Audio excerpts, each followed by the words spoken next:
And so I waited a couple seconds. This LinkedIn Live thing is really interesting because when you hit the go live stream button, now I gotta turn the sound off. When you hit the go live stream button, it always like starts, it's already recording your live stream before you hit the live. So it's like stuff just comes out. Hey guys, happy Tuesday. Today I want to talk about detoxification of the mind and body. So everything around us is feeding off each other, right? Energetically, not only energetically, but the way we see things, even when what kind of food you eat, what you listen to during the day, let's say what kind of programs you watch, that's all stuff that you're consuming. And depending on your own level of self-awareness, those energies take root in your body. Even the people you interact with are some of the most powerful energies, right? Because, we're this vessel that's moving so much energy and information that the people that you interact with are carrying some of the most potent energies. And that's how a lot of times we identify ourselves with those people. It's important to be able to detoxify the body and the mind. It starts with the mind first, because detoxifying the body is a process of detoxifying the mind as well. This is a spiritual process to help you detoxify anything that is going to cause you stress or mental anguish or something like that, right? It's anything that's going to separate you from your environment, because the more we feed on our environment, the more we are in a way almost at odds with it. The most powerful organisms that we see, the ones that live the longest, are the ones that feed the least amount on their environment and just conduct the most energy and information. They are trees and mycelium. The oldest mycelium, I think, is in Oregon, and it's over 8,000 years old. It's like 8,650 years old.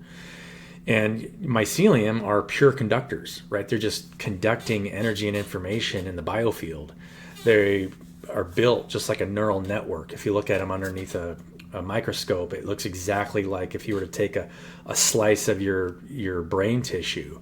It's just a neural net, because all it's doing is communicating between all the plant tissues that it's breaking down. It's actually breaking those tissues down and moving all that information and energy. And that's why mushrooms are so diverse. I've watched something where they think that we've only really found about 10% of the known mushrooms on the planet, because every single ecosystem is so different. So there's a specific type of mycelium to break down the specific type of plant matter in that ecosystem. You're just seeing different kinds of vessels that's moving different kinds of information and energy, and that mycelium is able to transfer all that energy and information as it breaks down and allow it to become nutrients in the soil so that new plant matter can rise up. Amazing when you really think about it. I saw a study done where they were trying to figure out how to, I think it's in the movie Fantastic Fungi. Excellent film. If you haven't seen it, I strongly recommend you watch it.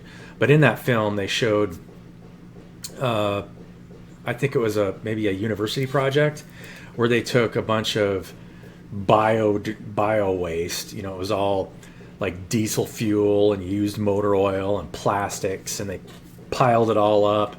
And it was a competition to see who could create something to break it down the fastest, to make sure that it would, because we have places where that stuff's getting dumped. And so they were trying to create experiments like, okay, how's the best way that we can clean this up?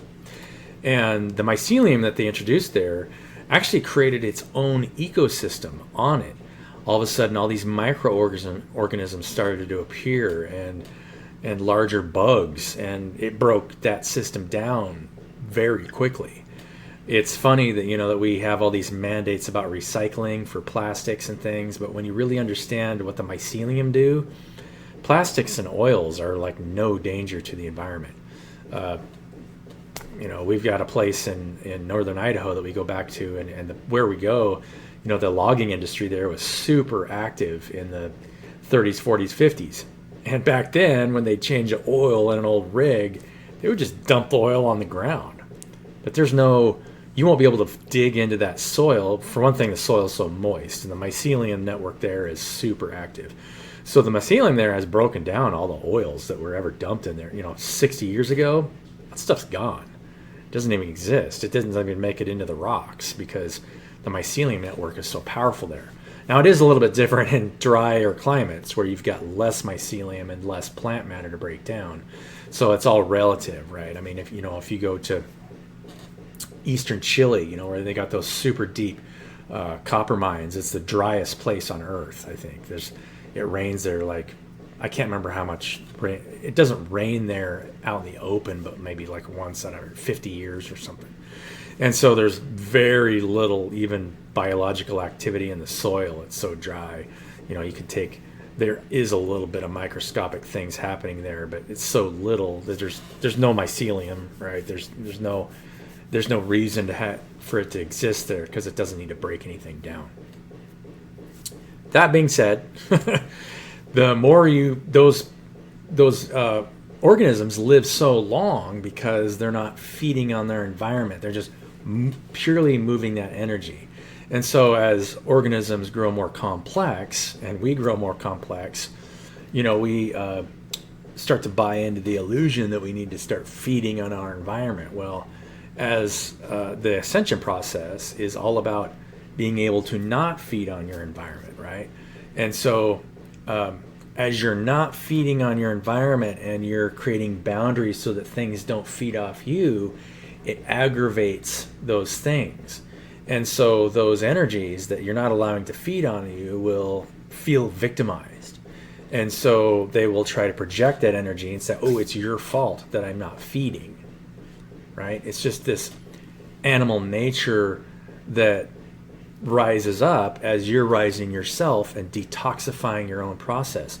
So the detoxification process of the mind and body is a never-ending process. As long as you understand that your own detoxification process of your mind and body is actually detoxifying your environment, then it's a much easier to detoxify and get to an elevated state of mind and body.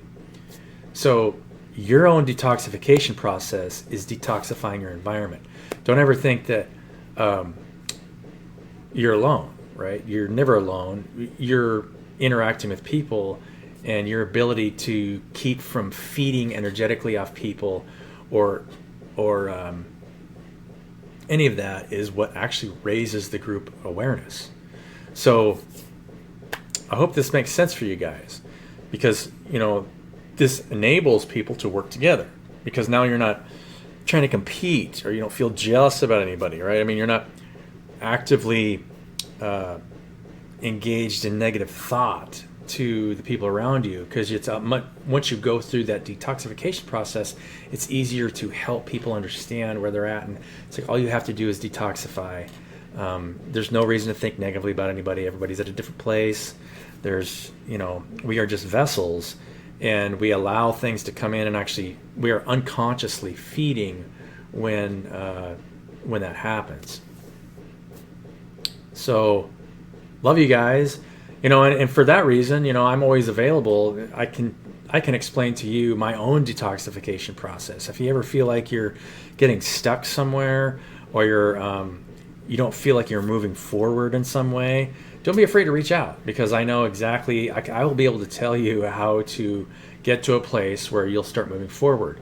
And I won't ever tell you how to move forward or what to do, but I can teach you or let you know how to detoxify in the correct way and keep breathing in and out with your environment, or out and in, I should say, because you want to make sure that you're still keep breathing out and then getting feedback for how it is you're serving your environment, because it will react to you in different ways depending on how your own level of consciousness. And like I said, sometimes it's positive. It's actually all positive when you look at it from a higher perspective. But at times it will look negative to you because it'll be projecting negative energy, just because the person or whatever it is that's attacking you hasn't detoxified and they're not taking the time to self-reflect. So when you cut off that source of energy that's trying to feed off of you, it will start to get aggravated, right? Love you guys. Have a wonderful Tuesday, and we'll keep in touch. Bye.